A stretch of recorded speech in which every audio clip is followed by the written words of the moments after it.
Hello peeps, it's the Hillbilly Halfwit, and we're here today to talk about the Welsh Government statement for the single farm scheme, the new scheme that's coming out. This is why I started doing these uploads every day 3 or 4 months ago. So this is what is happening. So thank you very much for everybody subscribing, and I just want to show you this. Like I say, I show you everything I want that happens. I don't get any money for the videos I do. This is what happened for the last month. Gaza, Hillbilly Halfwit, here's how your channel did last month. 405 new subscribers, 56k total views, 148,000 minutes watched. So thank you very much. And if you wouldn't mind pressing the subscribe button and liking, it will help the channel grow. Because we've got about 5,200 subscribers at the moment. It'd be nice to get to 6,000. Little bits at a time. So let's get going. Now, I showed this the other day, but I won't read this all. But remember, this guy, written into the Welsh Government, he said, how did the Welsh Government come up with the figure of 10% tree cover on Welsh farms if they have little or no idea how much carbon is being sequestered on Welsh farmland? Where does the figure come from? So if you look down in the Welsh Government's response, it says, the Welsh Government does not hold data on the amount of carbon that is sequestered by land by agriculture in Wales. So if you read through that, basically this is just a computer model. Nobody has no idea. It's a made-up figure, completely made up. So let's read that again. Welsh Government's response, the Welsh Government does not hold data on the amount of carbon that is sequestered by land used by agriculture in Wales. Like other countries of the United Kingdom, Welsh Government assesses carbon emissions. So assesses, it makes it up, and sequestration across the entire economy using their publicly available GHGI models. So it's just a computer model. They do not know in reality. So this is what Hugh Davis gave out the other day. So this is the new statement to all the farmers. Now, just before I carry on this, I just want to say, I am the only person still talking about this. All the farming unions, they've all given up. All the farming unions all given up. They're saying nothing. I said from the start that the only reason they decided to do that march to Cardiff is to make it look like they were doing something. They knew exactly what was happening.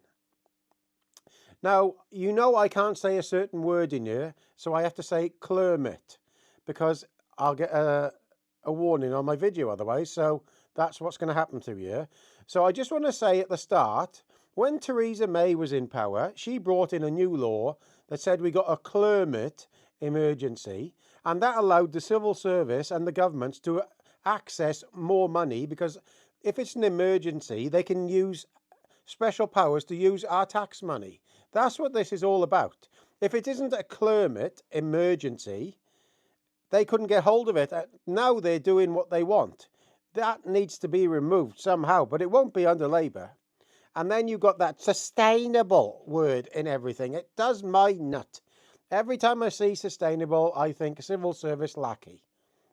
So let's get through this a bit. Remember, this is details of the new scheme. Cabinet Secretary for Climate Change and Rural Affairs, Hugh Davis. Now, he does seem to be doing something, but I don't know what's going to happen here, to be honest. Let's be honest, we're not going to be able to do anything, because all the people on this round table are from all these sandal-wearing charities, to be honest. Today, I'm publishing the Welsh Government response to the feedback received to the consultation of Sustainable Farming Scheme, Keeping Farmers Farming. The consultation was the latest step in developing our future agricultural support for Wales. I'd like to thank everyone who participated in the consultation and who shared their views in other ways, including through the roadshows held earlier this year. So he's thanking everybody else and sticking the big finger up to the rest of us, farmers. Now, our ambition is for a vibrant and prosperous farming industry. Yes, I totally agree with that.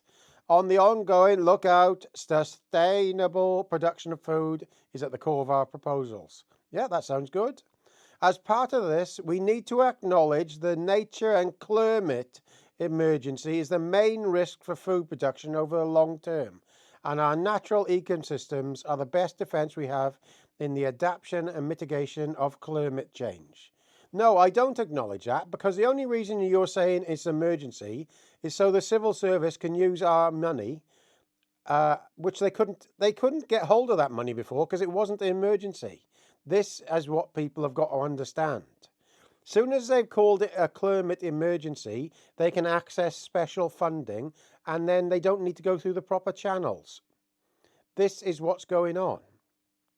Since my appointment, I have listened to the farming industry and other key stakeholders, and I want to work in partnership with them to finalise the scheme.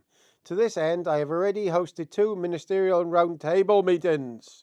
The purpose of this roundtable is to further develop the partnership approach needed to finalise the design and implementation of the scheme, building on previous phases of co-design and engagement, whilst final decisions will be taken by Welsh ministers at the round table, has an important role to play in shaping the scheme.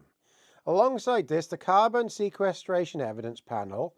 Now, if I showed you before that they have no carbon sequestration evidence at all. It's all made up by a computer model. So here, look. Now you saw that before. Listen to this. Alongside this, the carbon sequestration evidence panel has met twice and will, over the summer, consider any further and alternative proposals to achieve additional carbon sequestration within the universal actions of the scheme. So even though they don't hold the data, they've got a panel for it. It's a bit fishy to me. I am grateful for the time and commitment that the stakeholders are providing through the ministerial roundtable and other supporting groups. That's sandal-wearing groups, by the way. Their input is essential in informing the decisions the Welsh farming ministers will ultimately need to take the scheme design to its delivery. We expect to provide updates from the ministerial roundtable periodically through the year. I want to reiterate that no decision on the scheme design have yet been made. We have heard and understood the concerns raised to the consultation process, and it's clear changes need to be made before the scheme is ready to be introduced. I agree. And I have been clear that the scheme will only be introduced when it's ready. This is why I have announced a new time frame for the introduction of the scheme. We intend for the SFS to commence in 2026. This will be preceded by a preparatory phase in 2025, providing advice and to support the farmers in advance of the scheme's introduction. That's okay. I quite like that because I have no idea what I'm going to be doing on it at all. We will publish further details on the preparatory phase of 2025 in due course, along with details on the basic payment scheme in 2025. See, that's what I meant, the basic one. So I still have no idea if I'm going to get any money or if I'm going to have to move into the other one.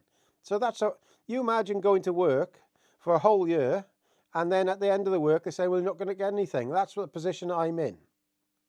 And other schemes which will be available prior to the introduction of the SFS. I know that this has been an unsettling time for many farmers. Too effing right it has. It's been very unsettling. And their families. We will continue to work at pace to finalise the scheme so that we can provide certainty about future support as soon as possible by working together and ensure a sustainable, I hate that word, agricultural industry in Wales for generations to come. It's only sustainable for the few very big farms and not the smaller farms. The big farms are going to be okay. They're going to be having a fortune. They'll have people chucking money at them. But the smaller farms who don't want to be in the schemes, just want to be creating food for the population, are going to be screwed over again. Saying that, Hugh Iranka Davis has actually been better than the person before. I will say that. So this is what I'm going to leave you with.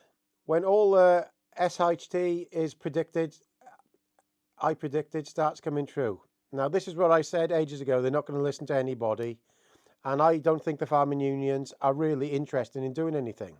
Some people think they're trying to do something, but the upper echelons don't want to do anything in reality. So this is a short vid today. Thank you very much for watching. And please subscribe. Remember, I told ya.